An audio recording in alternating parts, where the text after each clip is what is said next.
Green flags you may read as red flags because you grew up in a toxic home. Hey friends, it's Beck. Go back and watch the OP. Like, oh my gosh.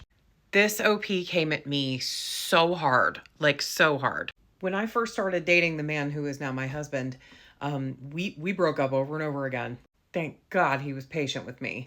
But the reason we broke up over and over again is because I was used to affection always having a price. Every kindness had a price. Every compliment had a price. Everything that was done for me was a manipulation of some sort. It was creating some sort of expectation. And of course, he being a man who loved me did a lot of things for me and was very nice to me. And so, while I enjoyed his kindness and his love and his affection, it would just sort of subtly get filed away in my head as like, oh, there's another thing you're going to have to pay for. And oh, there's another thing you're going to have to pay for. And it would just build up until I eventually would just get overwhelmed with the idea that I was going to have to pay for all of this in some way. Particularly by losing my autonomy, which is kind of what I was getting at, is that I thought because he was being so good to me and because he was being so affectionate with me, I was going to have to lose my autonomy to him. He was buying my freedom, so to speak. And it freaked me out, and we broke up a lot. Now, granted, of course, there were a million other factors involved. He had a lot of history and there were issues on his end as well, but it wasn't like wasn't a drama-free relationship that I just kept running from, but that was a huge part of it, is that I was just really uncomfortable being treated so nicely. And I remember at one point just getting so angry at him and shouting at him, like, "What do you want from me?" And his answer was, "Just let me love you, please. Like, can you just not stop me from loving you? That would be great." It's literally all he wanted. The freedom to be affectionate towards me, the freedom to take care of me, the freedom to love me.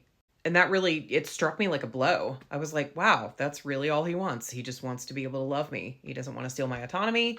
He doesn't want to cage me. He doesn't want to turn me into something else. I had been told my whole life that, I was expected to be a certain thing, for a man that I marry, and that I was expected to act in a certain way for whatever man that I married. And, I was just feeling rebellious against all of that because none of it really lined up with who I was. But here he was, this man saying, no, no, no, I don't want you to be this other thing. Like, I like you. I like you how you are. And he was able to sort of see the parts of me that were genuine. He saw through the mask, the person that I was being told to be. And he saw the real me and really liked it, which was weird because not only was I not liked for being myself, I was not seen. And certainly not loved ever by anyone. My parents, my siblings, my grandparents, even my friends were mean as fuck. It's funny about the friends thing. I had many, many years after school, I spoke to somebody that I knew from school, but was not like a close friend of mine. I was like, "Hey, you remember so-and-so and so-and-so and so-and-so?" Like, yeah, I was friends with them well into my adulthood.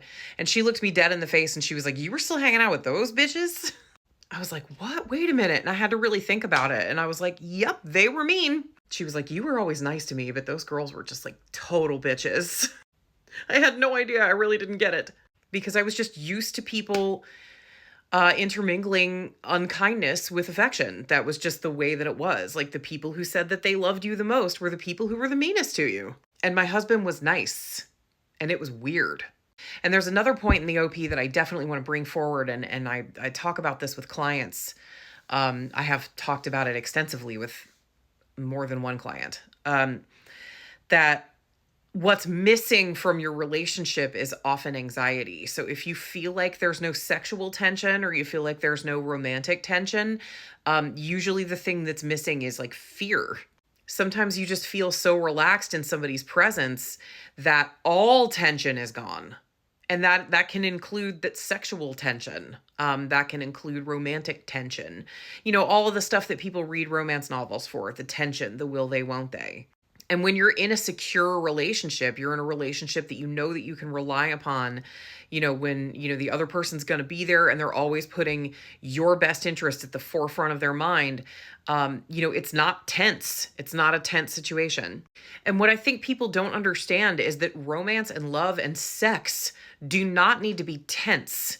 You don't have to have tension for it to be extremely fulfilling. Maybe instead of tension, try looking for some fun.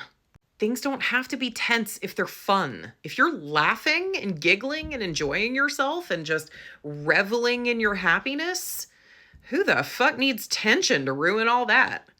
So if you're one of those people that's constantly in relationships that go down in a fiery blaze, or always end up with someone crying their eyes out on the floor, or it's always the most intense thing ever, or you're like a U-hauling lesbian that's like immediately moving in with whoever you're dating, maybe you're looking for tension where you should be looking for fun. Like relaxation and fun and revelry, that's all you need. The tension is just your toxic upbringing, like looking for something familiar. And I almost let that ruin my life. I almost let that need for tension ruin my life. I almost let that man get away because it wasn't a tense relationship, because I felt so safe and so comfortable that it felt weird or foreign or like a threat, because it was not the usual. It was so unusual that I was like, what is this? He must be manipulating me. It must be some sort of Svengali magic he's pulling on me right now. Turns out he was just respecting my boundaries and being respectful and protective and caring and affectionate, which was like, whoa, weird for me. Oh my God, I tested him so bad at every turn. I used to say the craziest shit just to see if he would abide by it, just to see if he would listen to me. And like, I wasn't premeditating it at the time. This is, of course, my 20 years older, healed brain going back and looking at, much younger me. But that's what I was doing. I was testing him. I was just being outlandish and I was lashing out because I was testing him, and this safe environment felt so weird and so foreign that I needed to create some tension. I needed to whip up some tension in order to feel normalized or to feel safe and familiar in that environment. And I almost let it fuck up my relationship. And frankly, I wouldn't have blamed Christopher for walking away for, the way that I acted. But thank goodness he had patience, and I think he could see what was going on. He knew that I came from a toxic environment, and he could tell that like I was trying to heal, that I was working some things out, and he was like, "You're working some things out and I'm here for it." Like, "Okay, work it out. I'm here. I'm strong enough to help you." And so he did. He helped me through a lot, and it, took me 15, 20 years to kind of see the light on all this shit. But eventually I went to therapy and started working all of my trauma out. And we're in a much like more relaxed posture in our entire world. Like our whole world is so much more relaxed. I mean, with the exception of, living in a fascist takeover, but that's a different story. But like, watch out for it, y'all. Don't get craving tension so bad that you screw up beautiful, secure relationships. Because you might not get as lucky with the partner that you have as the one that I have.